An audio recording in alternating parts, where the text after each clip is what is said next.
Oke teman-teman, kita berada di petilasan Area Kemuning. Kemuning. Ya, kita coba explore ya. Ada apa aja sih di petilasan ini? Oke Mas, boleh ceritakan? Petilasan yang jelas tapak tilasnya beliau. Beliau di sini adalah salah satu base camp, mungkin tendanya beliau di sini ya saat Perang Raja Galuh, tempat berdiam dirinya di sini. Di sini disebutnya namanya Blok Bojong Lopang. Ada yang mengatakan Bojong Lopang itu dari kata Bojoma Lempang. Lempang itu apa tuh Kang artinya Kang? Lempang. Pergi ya? Iya, lempang. Lempang ya maksudnya. Lempang, bahasa ya, Sundanya lempang. Bojonya lempang, jadi istrinya pergi. Jadi secara cerita masyarakat sini, Area Kemuning itu di sini, dan saat perang kan pasti ditinggalin istrinya di sini. Ya. Tolong Adinda tempati tempat saya di sini. Nah, setelah Perang Raja Galuh dia balik, ternyata istrinya nggak ada. Bojoma lempang. Akhirnya celah Bojong Lopang. Oh, Bojong. Itu kata sesepuh. Ya. Mungkin ada menurut kata-kata lain Bojong itu apa, Lopang itu tanah lapang. Mungkin tempat area kumpul para prajurit mungkin itu. Karena saya dapat infonya dua. Ini Bojoma Lempang sama Bojong Lopang, suatu area yang luas. Lapang gitu. Lapang, Ya? lopang, dari Lopang, lapang ya. seperti itu. Jadi ini salah satu petilasannya. Yang diinfokan ini adalah merupakan busur dan panahnya beliau. Area Kemuning. Ya, karena Area Kemuning adalah pasukan panah dan pasukan berkuda. Makanya keceluknya di Kuningan itu kuda putih, Windu Haji. Nah, kuda Windu Haji itu kudanya kecil atau disebutnya kuda sembrani. Kuda sembrani itu, istilah sembrani itu kuda dari luar Jawa. Karena kuda Kuningan, kuda Windu Haji itu bukan dari Kuningan atau dari Cirebon, tapi dari Bima NTB. Oh, Bibitnya itu. Warnanya putih, keperak-perakan. Nah, itu namanya kuda kecil atau kuda Windu Haji namanya, seperti itu. Mari kita masuk. nah ini petilasan ada berapa sebenarnya? Yang disebut petilasan ini yang area cuma batu-batu saja nih. 1, 2, 3, 4, 5, 6. Oke, area ini ya. Ya. Ya istilah mah ini kinelanange, ini laki-lakinya, ini perempuannya lah. Oke. Kayak gitu. Yang Ibaratnya di sana? berpasangan. Di sana tadi ibaratnya tempat posisinya istrinya Area Kemuning dan Area Kemuningnya, tapi yang dikuburkan itu adalah panah dan busurnya beliau di sini. Yang istrinya yang mana? Kurang paham ya karena pokoknya sepasang lah, Ya. kalau nggak ini ya inilah gitu. Oke. Cuma ya, isinya ya senjatanya Area Kemuning gitu, panah sama busurnya situ. Jadi hanya untuk simbol saja istrinya yang mana gitu. Ya kemungkinan yang ini yang istri, kemungkinan ya dari bentuk papaknya batu ya. Kalau laki-laki lebih lingga, lebih Iya, tinggi. betul, betul. Ini Kalau itu lebih bulat ya? lebih bulat. Jadi cirinya kalau di kuburan juga gitu. Kalau nisannya bulat berarti itu perempuan. Kalau ada lancip berarti laki-laki itu. Tapi ini bukan kuburan orang, tapi senjata atau peninggalan Area Kemuning itu panah dan busurnya beliau. Karena Area Kemuning itu salah satu senopati yang sangat gagah dan punya senjatanya panah dan busur. Dan salah satu pasukan berkuda, pasukan elit lah kalau sekarang mah. Seperti itu. Beliau di sini areanya.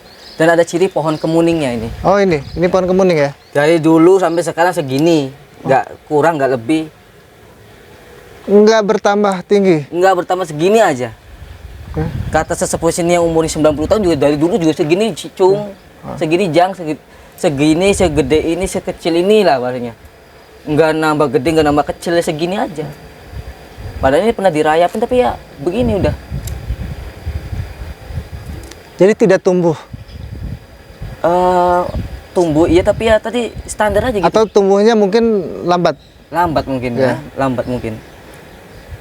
Pernah ada orang Kuningan, masih anak cucu yang dari Kuningan, beliau ke sini tuh kaget lah. Saya baru pertama kali lihat pohon kemuning sebesar ini. Yang anak cucu dari Kuningan tuh. Ya wallahualam saya cuma taunya begini. Mungkin kalau AA punya pendapat sering keliling-keliling lihat pohon kemuning kecil, ya nggak tahu ya. Cuman ini adanya seperti ini kemuning. Termasuk yang di situs Pakumwati, Pesanggaran Pakumwati itu ada pohon kemuningnya banyak. Tapi sebutnya makam asem. Oh, nah kenapa? Kembali lagi berarti cirinya adanya Pangandaran area kemuning, ada pohon kemuningnya. Kayak Nagasari atau Besus itu tandanya ada Syekh Syarif pernah ke situ, Sunan Gunung Jati. Jadi pohon itu sebagai simbol, ciri wanci bahwasanya adanya mereka. Bawaannya Nyi Mas Pakungati apa? Gali asem, pohon asem. Terus kemuning itu bawaannya siapa? Arya Kemuning. Pohon itu punya karakter sifatnya masing-masing gitu dari pembawaannya para pinangaran, para ratu seperti itu. Jadi kalau zaman dulu tuh nggak kayak siplang nama ini enggak, paling cirinya pohon. Jadi kayak udah ada kode etik. Pohon kemuning berarti tempatnya Arya Kemuning gitu. Setahu saya seperti itu. Dimanapun saya menelusuri di situ-situ pasti ada pohon kemuning, pasti ada tapak tilasnya beliau seperti itu. Nah ini perkirakan tahun berapa Mas? Atau abad keberapa? Sama perhitungnya sama makam Dawa, makam Jati itu abad 15 28 29 seperti itu. Oke, biasanya tempat ini diziarahi dari mana aja? Terakhir setahu saya dari Kuningan, dan memang ini tempatnya nggak terekspos kayak di Pesanggerahan Pakungati, nggak terekspos. Kecuali Jagasura sama makam Dawa itu terekspos terus. Kalau ini benar-benar mungkin kembali ke sifat awalnya, tidak mau terekspos. Jadi ya hanya orang-orang tertentu dari mulut ke mulut. Dan kebanyakannya dari luar kota sih. Terlebih orang Kuningannya sendiri, anak cucunya yang di sana di Kuningan. Karena tapakan beliau leluhurnya ada di sini seperti itu. Ada cerita-cerita unik nggak terkait situs ini? Cerita yang pernah saya alami, saya bawa tamu ya. Yang pernah saya bawa tamu ke sini tadi karena mungkin waktu itu saya tidak tahu dia, ya maaf, seorang dukun perempuan ya. Saya bawa sini, pas itu satu suro. Nyampe sini dia langsung nangis, balik kanan. Kenapa bunda? Enggak, nanti lagi. Saya tawasul sini, ada suara gereman harimau. Oh. Nah saat itu saya lihat ke kanan, ini sebelah sana, sebelah timur. Itu ya nggak tahu hewan apa, cuman matanya mata harimau, tapi matanya kuning, tapi tingginya ada 4 meter lebih. Itu di sebelah sana. Dan saya tanyakan ke bunda, lihat apa bun? Macan segede bleg katanya. Gede banget katanya. Cuma saya nggak ngerti kenapa. Perasaan saya waktu sama saudara saya tidak seperti itu. Cuma saya ngulik-ulik, oh ternyata dia seorang dukun gitu. Ya ada sesuatu jadi ziarah tapi ada maunya. Oh. Endingnya tuh ada begitulah. Jadi akhirnya saya nggak mau kalau kayak gitu. Kalau ziarah silakan, tapi di luar itu luar tanggung jawab saya. Gitu. Jadi ziarah itu yang niatkan hati, luruskan hati. Luruskan hati, jangan minta yang apa-apa tuh, minta pusaka tuh nggak usah deh. Beli pusaka mah sana di tukang kolektor aja gitu. Jangan yang neko-neko gitu. Gitu. Ada ini nggak, apa namanya, upacara-upacara di sini atau tradisi? Oh, kalau di sini tidak ada haul ya, tidak ada. Ada ya? Paling hanya sedekah makam keluarga aja, ini hanya makam keluarga. Oh ini makan keluarga ya? Iya, seperti itu. Karena tadi yang ngurusnya juga udah tua juga, terus regenerasinya belum ada, makanya saya ini ditunjuk suruh keliling untuk Sabah Kabuyutan, mengeksplor atau tertilik lah, menjenguk makam-makam situs yang ada di area di desa saya sendiri dan wilayah selatan. Ditugasnya seperti itu. Jadi ya beginilah. Jadi ibaratnya saya ini ya tahu itu sedikit sejarahnya seperti itu. Karena ya tadi mandatnya seperti itu, untuk mengeksplor dan tetap mempertahankan yang ada seperti itu. Nah biasanya orang ziarah itu pada waktu kapan? Ziarah itu pasti malam. Malam? Kesini malam. Kalau siang itu nggak pernah ya. Paling malam ya. Kalau itu banyak yang malam. Tapi ini jarang. Kalau ini satu emang tempatnya nggak terekspos ya, karena di balik rumah-rumah gitu dan di pinggir kebun juga. Jadi orang juga kurang paham. Paling ya ada 1-2 orang nanya, katanya di Ciketuk makam Arya Kemuning di mana? Paling saya tunjukin. Paling kayak gitu. Kecuali makam Dawa sama Jagasura itu udah sering. Karena orang Jamiah atau orang Manakiban selalu ke situ. Kayak gitu sih.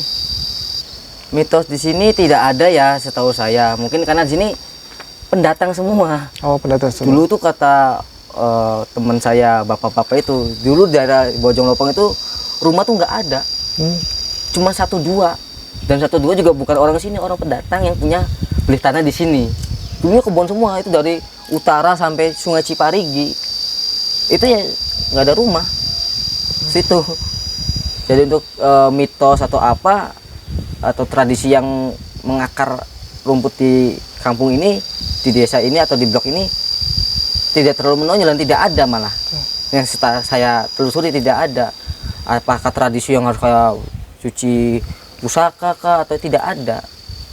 Relanya untuk kuburan dan orang cuma bersihin udah hanya di situ saja. Tidak ada tradisi atau mitos-mitos yang lain yang keluar dari masyarakat, tidak ada. Di sini menurut saya energinya itu lebih ke sedih ya.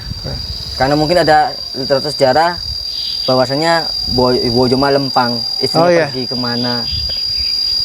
Ya hawanya itu sedih gitu.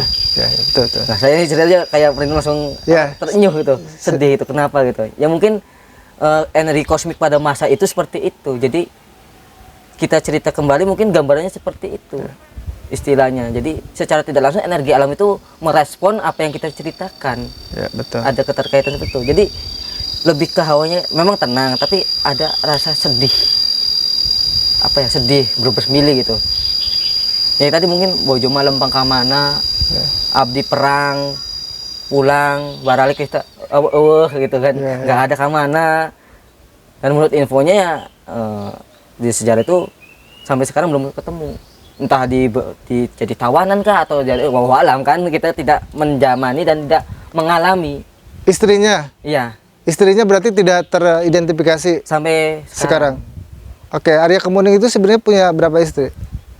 Dalam di sejarah tidak diceritakan punya berapa istri ya, karena di sejarah Cirebon itu lebih menonjolkan cerita kepahlawanannya. Dia adalah seorang panglima perang, senopati muda dari Kuningan, maka dia diangkat jadi Adipati Kuningan. Seperti itu. Oke, berarti tidak teridentifikasi istrinya siapa, anaknya siapa? Ya, tidak teridentifikasi. Cuma saya bisa tahunya dia punya istri di sini, Bojo Malempang gitu. Oh, oke. Cuma di dalam sejarah tidak diceritakan dia punya istri 1, 2 tidak, punya anak tidak. Hanya kisah heroik dia sebagai panglima perang melawan Raja Galuh. Seperti itu. Hanya di situ ceritanya. Yang diceritakan dalam sejarah seperti itu. Ya, ini kerasa sih aura sedihnya tuh. Ya. Ya, kesedihannya cukup dalam ya. Cukup dalam itu. Banyak yang kalau sini hawanya sedih. Kenapa? Ya silakan yang pada bidangnya. Kalau saya memang secara nalar umum merasakan ada rasa sendu atau sedih. Tentrem memang ada, tapi sendu sedihnya ini kenapa? Mungkin yang lebih paham ke situ arahnya, mungkin karena literatur dari masyarakat ada sesepuh itu Bojo Malempang kemana, Hanwae kemana. Nah itu nyari kemana nggak tahu sampai detik ini katanya. Wallahu a'lam bishawab itu kan. Karena dalam literatur sejarah yang tertulis tidak diceritakan Arya Kemuning punya istri atau punya anak. Lebih ke kisah heroiknya beliau jadi seorang panglima perang dari Kesultanan Cirebon atau Kasunanan Cirebon, seperti itu. Jadi orang-orang yang dalam tanda kutip yang jumawa itu sebenarnya yang sombong gitu ya, itu datang ke sini itu akan luluh ya, dengan energi yang di sini ya. Betul. Ya. Jadi lebih tadi ke arah kesini, jadi introspeksi diri jadinya. Ya, betul. Lebih ke apa? Ke gambaran untuk pembelajaran untuk kita lebih ke situ ya. Jadi korelasi atau gambarannya dari energi alamnya seperti itu. Jadi untuk kita kudu ingat lagi, kontrol diri, seperti itu sih intinya. Pesan yang tersampaikan yang secara tidak tersiratnya seperti itu mungkin. Ya, apalagi kalau malam hari ya. Wah, lebih syahdu lah. Ya, siang hari aja terasa itu. Karena kembali lagi tempat-tempat karuhun pasti itu beda dengan tempat yang lain. Pasti ada yang hawanya positif, ada yang negatif, ada yang menyejukkan, ada yang bikin sedih. Ya mungkin kan kembali lagi energi kosmik pada masa itu seperti itu. Energi alam kan menyerap. Nah, di situ akan ada timbal baliknya saat apa untuk anak cucunya yang masih ada kaitannya. Seperti itu. Karena kita kan kumpulan dari kosmik energi alam juga. Karena kita ciptaan dari Tuhan, dari Allah gitu. Oke ya teman-teman, ini liputan di petilasan Arya Kemuning ya, yang memang jarang dieksplor sama orang karena memang letaknya agak ke belakang ya, agak jauh dari perumahan penduduk dan di belakang rumah penduduk dan kebun-kebun ya. Liputan kali ini di petilasan Arya Kemuning cukup sekian. Kita coba eksplor tempat-tempat yang lainnya ya teman-teman.